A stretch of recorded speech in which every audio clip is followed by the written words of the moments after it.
Okay, welcome back to members of 121 Community Church in Grapevine, Texas, and our ongoing study in the Spirit of Hope by Jürgen Moltmann. We're going to take a look at chapter 6, and it's going to deal with political theology. So let's get started and go into block 1 and take a look at how did we become the modern security state. And Moltmann begins with Bakunin. The Russian Michael Bakunin posited liberation from divine and human authority, a cooperative socialism. He said Satan was the first anarchist and the first free thinker, and human beings will liberate themselves through rebellion and thought. Bakunin's state god is the god that must be overthrown. He said liberation comes from making oneself God. And atheism is the basis for human autonomy. Now, Bakunin's German counterpart was Carl Schmitt. He posited the following: it is the one who decides about the state of emergency who is the true sovereign. In the state of emergency, absolute decisions are taken, which are characteristic of divine decision out of nothing. Schmitt even defended Hitler in 1934. The following triad emerges: Russian Bakunin's atheism and German Schmitt's sovereignty reach American modern security state. The modern security state, it resembles a transcendental state authority of absolute decision, as in America's reaction to 9/11, where upper government declared a permanent state of emergency, introducing limited martial law, suspending civil freedoms in a limited way, and authorizing the CIA to use torture, violating the Geneva Code, disclosed from an internal Senate investigation. So our reaction to 9/11 caused us to declare a militant emergency state. We declared a militant emergency state. So the real question is, block 2, how do we overcome Islamic threat and the state resolve to declare emergency and use force? What is the Christian alternative? Today's Islamic threat has two components: dualism. There's a sharp division between believers and unbelievers, and the apocalyptic picture of God's judgment. And then there's the jihadists, who worship death and enter into murderous battle. And what about America declaring an ongoing state of emergency and the use of force? That oversteps the democratic position of the sovereignty of the people. The declared state of emergency and the threat to sovereignty of the people. The rights of citizens were initially established before God according to our Constitution. Furthermore, rights were protected by the separation of powers in government, and executive power was temporally limited by elections. Islamic threat and state of emergency equals the possible resolve to use force. A market of violence expands where weapons and mercenaries can be bought. We can no longer ensure that justice is enforced. Security becomes a product of privatized companies. Security becomes privatized. The state loses the citizen's loyalty. The state begins to disintegrate. How do we cope with international religious terrorism, the Islamist threat? How do we practice an ethic of love of enemies? Love of enemies. From the beginning, European nations have aimed at world dominion. Then came World War I, and European nations destroyed each other. In World War II, they lost their empires. After the collapse of the Soviet Union in 1990, a new Europe came into being. Europe became attractive for other nations and people seeking a better life. Europe transitioned from imperialist aggression to democratic attraction. But our answer is going to be found in Block 3 in the Sermon on the Mount. Moltmann says the answer is found in the Sermon on the Mount and the ethic for love of our enemies. Political love of enemies. Isaiah 2:4 promised making swords into plowshares, but only monastic Christianity has practiced this ethic. However, Constantinian Christianity is finally coming to an end, and Christianity is positing the concept of a just peace. We're finally leaving Constantinian Christianity behind. The concept of just peace. The industry of war must become the industry of peace and a new way of dealing with one's enemies. Christ taught a path to overcome enmity as an ethic of reciprocity. Christ posited the ethic of reciprocity. Political love of enemies and the Sermon on the Mount equals an ethic of reciprocity, leading to a life in common. Matthew 5:45 and 46 says, "Pray for those who persecute you, so that you may be children of your Father in heaven." God provides orientation for his children. And then we open up the possibility for enemies to abandon their hostility by practicing, says Moltmann, an intelligent love of enemies, a thoughtful, reflective, intelligent love of enemies.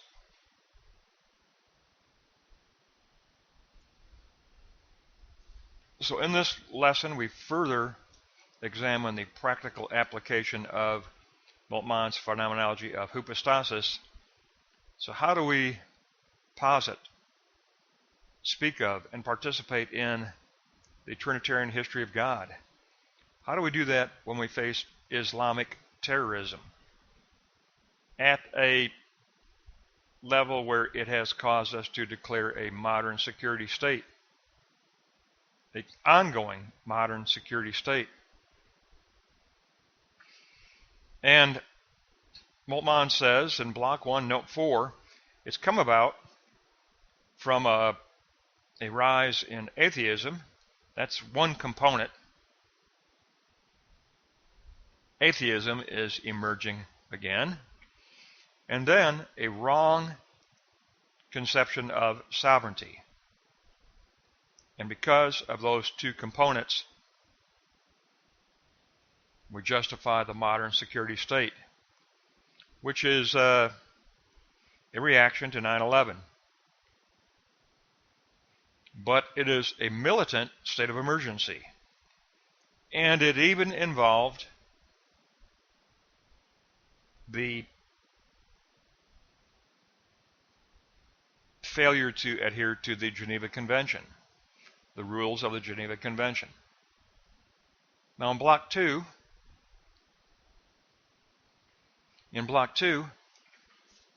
we